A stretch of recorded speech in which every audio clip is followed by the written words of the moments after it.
Believers. I'm Manaya. I'm Kelsey. Welcome to our podcast. Today's episode, we're talking about why friends matter and the influence of others.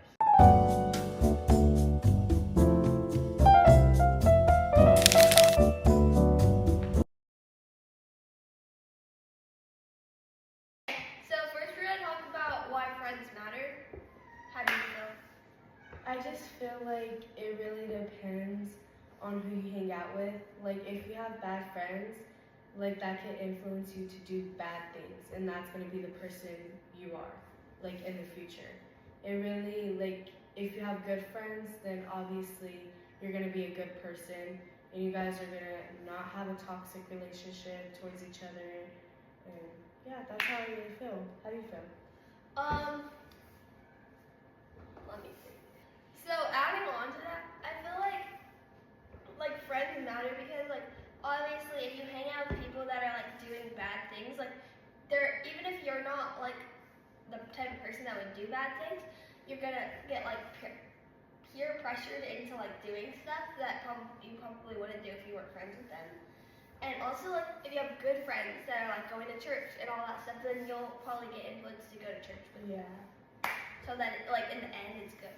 So 7th grade, I came into middle school. It was my first time, and I didn't have no friends. And then when I actually found friends, when I tell you, they're a really bad influence. Like, they would not do things that I would normally do. Like, they would often smoke, drink, just boys, like drama, like so many dramas, so many, like, just bad things. And that, like, I came into middle school knowing about God. And then when I started being friends with them, and when I started, like, you know, just, like, kind of, like, I don't know how to explain this, like, being with them, hanging out with them, doing what they do, I literally forgot about God. I forgot about everything, and I just focused on all the bad things they taught me, like stealing. Like they stole a lot of stuff, and I would just be there. I would just be like, oh my gosh, like what are they doing? I would question myself if these are the right friends. And then my mom, she found out everything. And I really am grateful for her doing this because she actually took me out, and that's when I actually found a lot of good friends. And they're so like into church, like Kelsey. Like she's so into church. Like I have so many good friends now, and then that's how I started finding more about God. And I'm really grateful for that because if that wouldn't happen, I would not be in this place right now. Like I would not be here. So adding on to that, I feel like friends matter because like obviously if you hang out with people that are like doing bad things, like they're, even if you're not like the type of person that would do bad things, you're gonna get like peer pressured into like doing stuff that you probably wouldn't do if you weren't friends with them. And also like if you have good friends that are like going to church and all that stuff, then you'll probably get influenced to go to church with them. Yeah. So that like in the end it's good. Yeah, and I feel like, yeah, with the peer pressure, like even though you like tell your mind, no, you're not gonna do it, obviously you're gonna do it because your friends are doing it, and you're gonna think, okay, well, nothing bad is gonna happen because they're gonna obviously take care of me, they're gonna obviously watch for me, they're gonna see if I do too much or not. Like, you really gotta be careful with like these type of friends because in this generation, really, no one cares. Like, everyone would do everything no matter what it is. Okay, so I feel like mental health also goes with that because like obviously if you have bad influence with it, like your mental health is not going to be good. And like if you're being pressured to do stuff, like I feel like getting pressured into stuff makes like you like question, like I feel like question your worth and stuff, which also leads to like bad mental health and like depression and stuff like that. And like I don't know, I feel like good influence like it'll boost your mental health because like if you're with people that are good and that are like kind and love God, it'll lead you to like obviously lead you to church, which also like will help mental health and like give it all to God. And know like you're not alone because you always have someone to talk to at any time. Mm-hmm. And the crazy thing is, like when talking to God, you don't even have to say like how you're feeling because He already knows. So you can just be like, this is how like you already know how I feel, like just help me with it. And then Yeah. like I feel like without faith, you're talking to like a counselor or something too. And I feel like you have to like explain your emotions, which it could be hard sometimes to do. And so like with like mental health, it doesn't like having faith with mental health, like it doesn't prevent like bad mental health. It just I feel like it helps to make it easier and like makes it like I don't know, I feel like it gives you help to walk through it. Yeah, I agree. And I feel like it really, like, we could go back to the subject like friends. Like, it really, like, how do I explain this? It really depends on your friends because if, like, you see them, like, having bad mental health, like, doing stuff to, like, get out of it, like, smoking. Like, say you're really addicted to it because it doesn't give you a reality. Like you're in this world that you don't have to think, you don't have to like you just forget about all your problems. And that's the sad part because people really do that to make them think like, oh, this is really helping me in my health because I don't get to think about anything. I just go into this world where like it's my imagination. And I think that's really sad because people really do think that, and people really do struggle with that because it is an addiction. Like drinking, it's an addiction. Like when people get drunk, like obviously they're gonna keep doing it because they're not in reality, and that's the sad part. So I really think it really depends on what you're doing, and people like this topic is kind of hard to talk about. Like cutting yourself, that is really hard for people to like get out of. Like cutting yourself, that's like kind of like smoke. Like it's an addiction where you think you can't feel any pain, and then when you do it, you want to feel pain.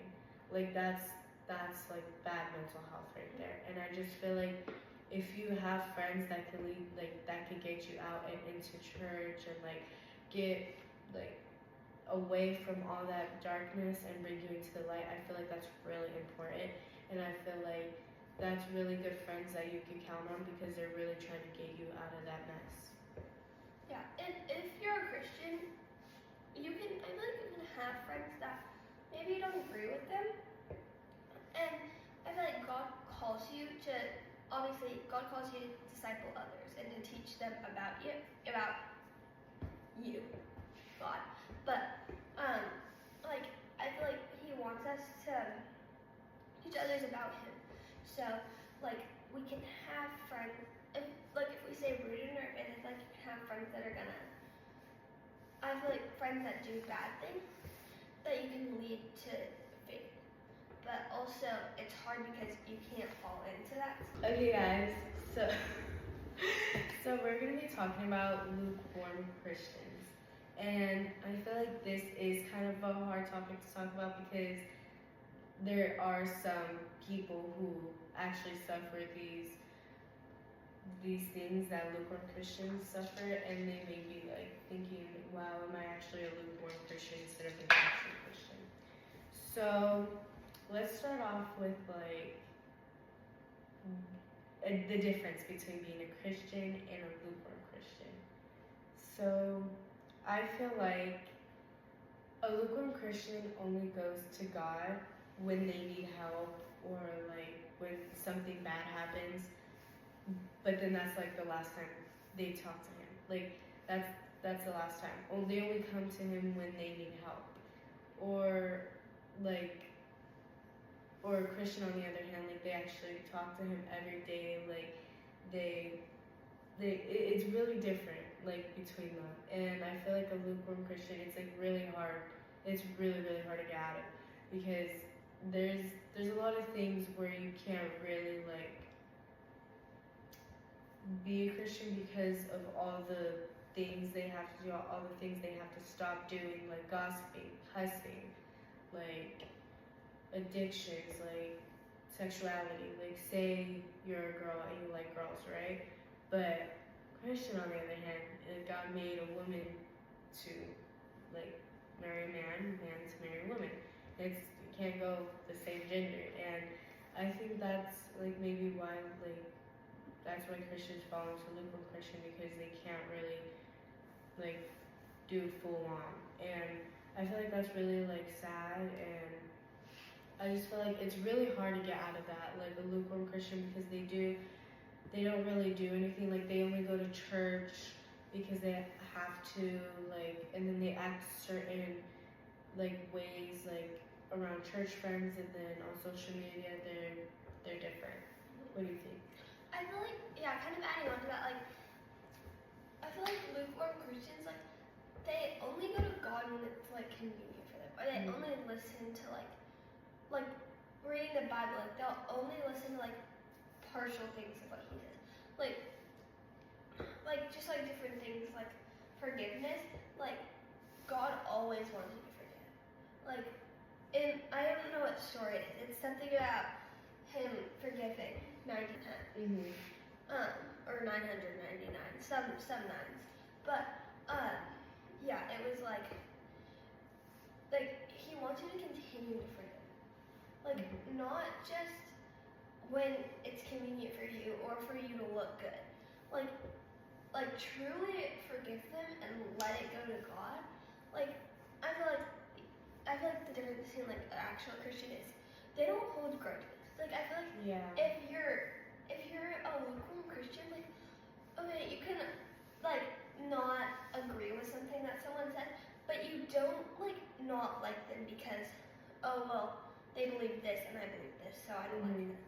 So I feel like it's between a lukewarm Christian and like actual like full committed Christian is like like you have friends that do bad things, and then the difference is like if they hurt you, you forgive them or you hold a grudge. Yeah. And I feel like you only listen to like you only go to church and you're like different. Yeah, like kind of like you said, like you're different around like your church friends versus like your like actual friends. You're like on social media. Yeah, like your actual friends. And to add on to that, I feel like you think it's okay to do bad stuff because you like God forgives you all the time. That's the reason why they mostly do it. I agree now. Yes. Wait, so I've seen this. I don't know who it was from. Like okay, so this guy he like goes and preaches, and so this girl was like, oh well, if God loves me, that's all that matters. I can do whatever. And it was like he was like, if you go to jail, if your parents love you and you do something illegal and you go to jail, it doesn't matter that they loved you because you're still in jail. And it's the same thing. If God will always love you, but if you go and you do something that separates Him from you, He still loves you, but obviously you're not going to go to heaven because you are doing something. Yeah, and you separated yourself from And Him. it's never too late to follow God or like reconnect with God, because if you are like, oh yeah, I love God so long ago, like fell into like influence, like I feel like it's too late to follow Him. It's not. It's never too late, because I feel like God again always loves you. That He doesn't hold grudges. Like if you do something bad, if as long as you come back to Him, like don't do bad stuff. But like if you fell into like influence and then you came back and was like, this is wrong. Like I'm sorry. Like I shouldn't have done this, and He forgives you always. Yeah. But obviously, like we're always gonna sin because Adam and Eve. Yeah. I just feel like adding on to that, I just feel like it's kind of like, say you stole something and then after you're done, you're like, okay, God, like I'm sorry, I'll never do it again. But then the next day, you do it again, and then you keep doing it again, you keep doing it again. It's like a cycle. You keep doing it again, but then you're asking God for forgiveness. Like it's kind of like dang, like that's how, like I don't even know how to explain it, because like you really have to have God's love in your heart. And I feel like with the lukewarm Christian, if you can't forgive people, if you can't do this for people, if you can't do that, you don't really have God's love. Like you're not that committed to it.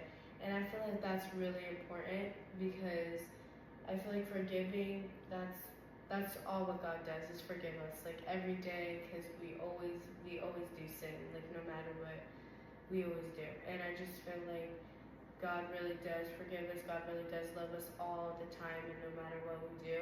And I feel like that's important to have God's love so you can forgive people and so you can love people no matter what. Okay, so that's going to be all for our podcast today. And so before we do that, we're going to talk to God. Because we always got to talk to God. yes. Okay, so, ready? Yeah. Dear God, I thank you for today. I pray that you just help just us not to fall into influence and to just follow you no matter how hard it gets. I pray for our friends that may not make the best choices, that they just choose to follow you and that they stop doing the things that they shouldn't be doing and just fully commit to you. In Jesus' name I pray. Amen. Amen. Okay, that's going to be all, guys. I hope you guys have a nice day.